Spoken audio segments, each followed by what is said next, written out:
Direktur Utama PT Pertamina, Persero, Simon Alsius Mantiri, menyampaikan permintaan maaf kepada masyarakat terkait kasus dugaan pelanggaran hukum dalam tata kelola minyak mentah dan produk kilang di PT Pertamina Subholding serta kontraktor kontrak kerjasama, KKKS, periode 2018 hingga 2023. Dalam konferensi pers di kantor pusat Pertamina, Jakarta Pusat, Senin 3 Maret, Simon menyatakan kasus ini menjadi ujian besar bagi perusahaan pelat merah tersebut.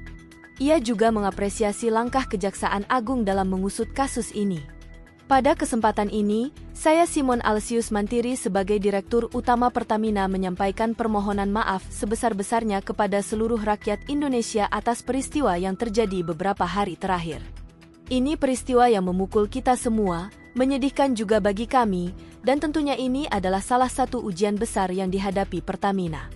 Kami sangat mengapresiasi penindakan hukum yang dilakukan Kejaksaan Agung atas dugaan pelanggaran hukum yang dilakukan anak perusahaan Pertamina, ujar Simon, dikutip Senin 3 Maret.